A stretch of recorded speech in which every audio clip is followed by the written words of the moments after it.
Hello everyone, मैं अभी पढ़ने जा रही हूँ राज्य व्यवस्था। और मैं अभी वीडियो से पढ़ूँगी। तो आज ये वाली बुक हमें पढ़नी है। फर्स्ट चैप्टर आज स्टार्ट करूँगी मैं अच्छे से, और मैं फिर आपको एक्सप्लेन करूँगी। तो अभी हम चलते हैं, लेट्स कंटिन्यू। जल्द से जल्द शुरू की जाए। तो आज से हम लोग ये सीरीज स्टार्ट कर रहे हैं कि कहाँ से इस बुक में शुरुआत है। किताब को सामने रखिएगा, यहाँ पे आप देखते रहिएगा तो आपको सारी चीज़ें समझ में आएंगी। अगर आपको कोई चीज़ समझ में ना आए तो कमेंट में आप कमेंट कर देना, और अगर आंसर लगेगा कि आपको वो चीज़ समझानी चाहिए तो मैं यहाँ से आपको वो समझा भी दूंगा। ठीक है, लेकिन एवरीवन, मैं तो पढ़ रही थी राज व्यवस्था, और मैंने जो राज व्यवस्था में पढ़ा हुआ है मैं बता देती हूँ। 1600 से स्टार्ट किया है मैंने पढ़ने के लिए। इसमें से 1773 और 1781 तक मैंने कंप्लीट कर लिया है। और इसमें जो ब्रिटिश सरकार, ईस्ट इंडिया कंपनी जो आई थी, उनके उस चीज़ के बारे में मैंने पढ़ा है। और कब कब उन्होंने युद्ध किया है, कैसे इंडिया को कब्ज़ा में लिया था, मैंने वो सारी चीज़ें कंप्लीट कर लिया है। आज हम ना थोड़ी दूसरी टॉपिक पे हम बात करते हैं, क्योंकि यूपीएससी एस्पिरेंट को बहुत सारे सवाल आते हैं कि करंट अफेयर और अखबार मतलब कैसे पढ़ें। हर यूपीएससी टॉपर बोलते हैं आप ये अखबार पढ़ लो, अच्छी तरह से पढ़ लो। हर तरह से वो सलाह देते हैं कि आप ऐसे पढ़ो, ऐसे नहीं पढ़ो। पर बहुत सारे यूपीएससी एस्पिरेंट जो हैं उन्हें समझ नहीं आती है। जैसे फॉर एग्जांपल मैं भी उसी में से आती हूँ, जो कि मुझे भी जल्दी समझ आती नहीं है कि मैं अखबार कैसे पढूं। कोई कहते हैं कि इनमें से आप द हिंदू पढ़ लो, और कोई कहते हैं दैनिक जागरण पढ़ लो। हिंदी साहित्य के लिए महत्वपूर्ण होता है दैनिक जागरण। तो बहुत सारे अवेलेबल हैं मार्केट में, बहुत सारे ऑनलाइन भी अवेलेबल हैं। तो हमें समझ नहीं आता है कि हमें पढ़नी क्या है और कौन सी टॉपिक पढ़नी है। यदि हम द हिंदू पर पढ़ते हैं, तो फिर अगर कोई स्टूडेंट आके बोल देते हैं यार इससे अच्छा तो दैनिक जागरण है, वो पढ़ लो, तो हम ना कंफ्यूज होते रहते हैं कि हमें पढ़नी क्या है। हम दैनिक जागरण पढ़ें या द हिंदू पढ़ें। ऐसे बेसिकली अब द हिंदू हिंदी में अभी आने लगी, तो लेकिन हाँ, कोई भी सिलेबस आपको अच्छी तरह से पढ़नी होगी।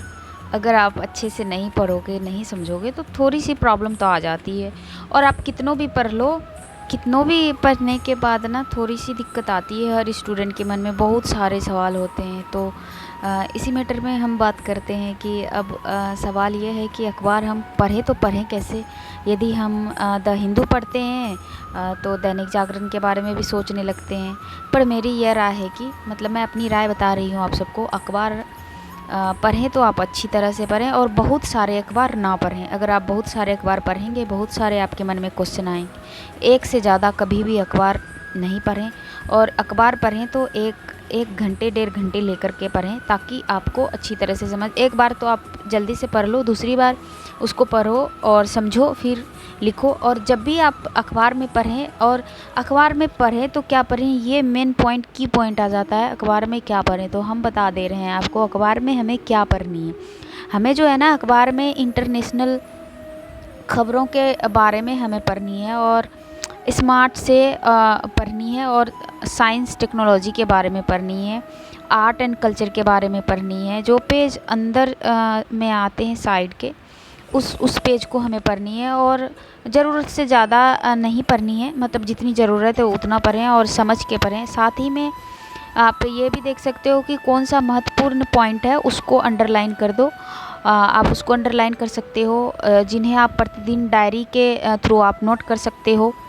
और कुछ ऐसे भी विद्यार्थी भी होते हैं कि अखबार की महत्वपूर्णता को वो समझते नहीं हैं, ना उसको अंडरलाइन करते हैं। तो आप जितने भी यूपीएससी एस्पिरेंट हो, प्लीज़ आप इस चीज़ को अंडरलाइन कर लीजिए कि आपको अखबार पढ़नी है 1 से 1.5 घंटे। आप कोई भी अखबार ले रहे हो, आप अगर द हिंदू पढ़ रहे हो तो आप उसमें भी जो भी के पॉइंट आता है उसको अंडरलाइन करते जाओ, और कोई एक डायरी में उसको लिखते जाओ, तो वो आपको ज़्यादा रहेगी। और डेली बेसिस पे आप उसे ना थोड़ी सी रिवाइज करने की कोशिश करिए। जैसे कि आपको समान 1 2 3 4 मतलब जितने भी आपको एग्ज़ाम दोगे, जितने भी सिलेबस आते हैं हम सबकी 1 2 3 4 सब में अभी ना इम्पॉर्टेंट यही हो गया है। राज व्यवस्था में भी आपको चाहिए करंट अफेयर, अर्थव्यवस्था समाज में भी चाहिए, अंतर्राष्ट्रीय मुद्दे में, विज्ञान प्रौद्योगिकी में, हर चीज़ में हमें ना। अगर हम बात करते हैं साइंस टेक के बारे में तो आप उसकी कटिंग करो और अलग अलग संकलित करना बेहतर रहता है, जो कि वो मैं भी ट्राई करती हूँ कि इस तरह से हम भी कर सकें। और किसी भी खबर से जुड़े मुद्दों को उसकी पृष्ठभूमि को जानना ज़रूरी होता है। आप ये भी जानना, अंडरलाइन हो गया। यदि एक अच्छी मासिक पत्रिका से भी इस ज़रूरत की पूर्ति हो जा सकती है तो आपको अखबार लेने की कोई ज़रूरत नहीं। अखबार पढ़ने के संबंध में बहुत से ऐसे दोस्तों की शिकायत होती है कि समय बहुत ज़्यादा लगता है। इस संबंध में मेरा यह कहना है कि आप जब भी आप अखबार पढ़ें तो नियमित रूप से अखबार पढ़ेंगे तो धीरे धीरे आप समझ पाएंगे कि किस तरह की अखबारों को महत्व देना है और किन्हें नहीं देना है। जो उसके अंडर की पॉइंट होता है उसको हमें किस तरह से महत्व देना है। और इसके आगे हम बात करते हैं तो पर कुल मिलाकर 1.5 घंटे या 2 घंटे से ज़्यादा अखबार में नहीं दें तो अच्छा रहेगा। और आप परीक्षा के 1 दिन पहले तक भी अखबार पढ़ना जारी रख सकते हैं। ये आता है क्वेश्चन कि अखबार कितने दिन पढ़नी है और कितने सालों तक पढ़नी है। तो मेरा कहना यह है कि आप 1 दिन पहले भी एग्ज़ाम के पढ़ सकती हैं, क्योंकि भले ही कुछ दिन पहले के करंट अफेयर से जुड़े सवाल पेपर ना आए, पर आप उसके उदाहरणों और तथ्यों के उपयोग परीक्षा में लिख पाने जाने वाली अपने उत्तर में कर उससे आप अप टू डेट बना सकते हो, तो अच्छा रहता है। पत्रिकाओं की भूमिका क्या है, ये भी आपको क्वेश्चन आती होगी मन में। तो सिविल सेवा परीक्षा की तैयारी के लिए बाज़ार में बहुत कुछ अवेलेबल हैं, बहुत सारे रिक्वायरमेंट अवेलेबल हैं, बहुत सारे दृष्टि करंट अफेयर आप लेके पढ़ सकते हो। विजन IAS की मासिक बुकलेट लेके पढ़ सकते हो। इन पत्रिकाओं की शिकायत यह है कि पिछले माह की सभी समसामयिक घटनाओं और परिवर्तनों का उनके बैकग्राउंड, महत्वपूर्ण घटनाओं और प्रभाव के साथ विश्लेषण प्रस्तुत कर देती है। मेरी समझ में किसी एक मासिक पत्रिकाओं को अपनी तैयारी में शामिल कर लेनी चाहिए। आपका अगर आपको कोई एक चीज़ से समझ आ रही है तो बहुत सारी पत्रिका खरीदने की कोई ज़रूरत नहीं। या तो विजन का लीजिए या करंट अफेयर, इसका दृष्टि का करंट अफेयर लीजिए। पत्रिका का एक और बड़ा फ़ायदा यह है कि महीने भर में अखबार में हमने जो भी पढ़ा है उसके विपरीत रिवीजन में यदि मदद करती है तो इससे ज़्यादा आप क्या आपको बता सकती हूँ। बहुत अच्छी है पत्रिका, आप लेके पढ़ सकते हो। और इसके अलावा भारत सरकार द्वारा प्रकाशित 2 पत्रिकाएं अति महत्वपूर्ण हैं, योजना और कुरुक्षेत्र। आप याद रख लीजिए, योजना और कुरुक्षेत्र, ये दोनों ही पत्रिकाएं हिंदी अंग्रेजी सम्मिलित है। ये दोनों हिंदी अंग्रेजी में मिल जा रही है। हर माह आने वाली इन पत्रिकाओं को पढ़ने से ज़्यादा वक्त भी न लगता है और सरकार की विविध कल्याणकारी योजनाओं, पहलों और ग्रामीण विकास परिदृश्य की समझ विकसित करने की मदद मिलती है इस पत्रिकाओं से। तो मैं इस पत्रिकाओं के बारे में मैंने आपको बता दिया। अगर आपको डाउट हो रही है तो आप कमेंट करके ज़रूर पूछिएगा। इन दोनों पत्रिकाओं में भी योजना पढ़ने पर ज़्यादा बल दूंगा और योजनाओं का हर अंक प्रायः किसी महत्वपूर्ण विषय से क्षेत्र केंद्रित होता है। ऐसा नहीं कि वो इम्पोर्टेंट नहीं होता है, वो बहुत ज़्यादा इम्पोर्टेंट होता है। तो आपको ध्यान रखना होगा। इन दोनों पत्रिकाओं के अलावा एक वार्षिक संदर्भ ग्रंथ की भारत सरकार का एक प्रकाशन विभाग जारी करता है, जिसे इंडिया ईयर बुक के नाम से जाना जाता है। यह भी हिंदी और अंग्रेजी दोनों में आती है।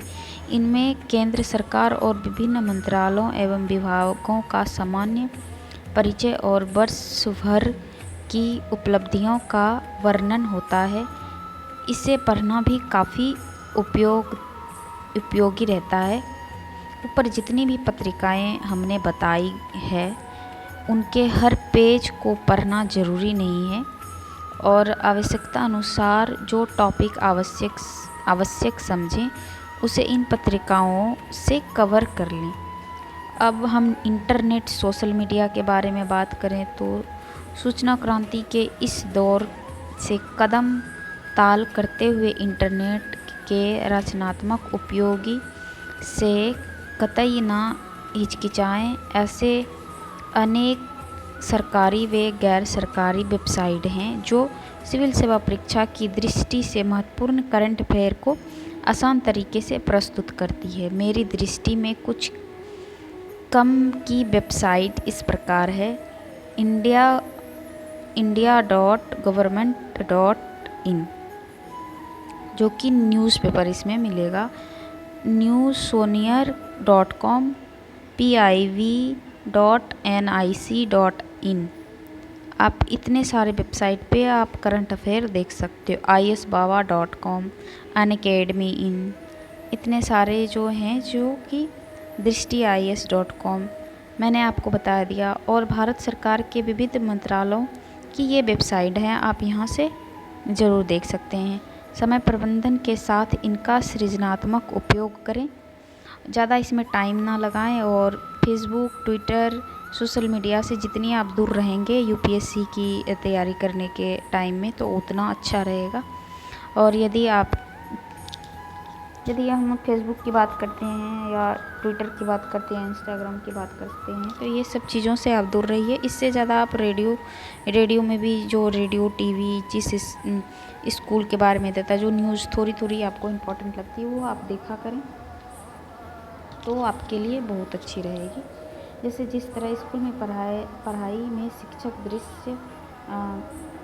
दृश्य द्रव्य साधनों की व्यवस्था करते हैं, प्रयोग करते हैं शिक्षण को प्रभावी बनाते हुए, उसी तरह हम भी रेडियो टीवी एवं सृजनात्मक उपयोग कर अपनी लर्निंग को ज़्यादा स्ट्रॉन्ग करते हैं। जैसे कि शाम के वक्त पार्क में टहलते हुए आकाशवाणी पर न्यूज़ सुन लिया करें।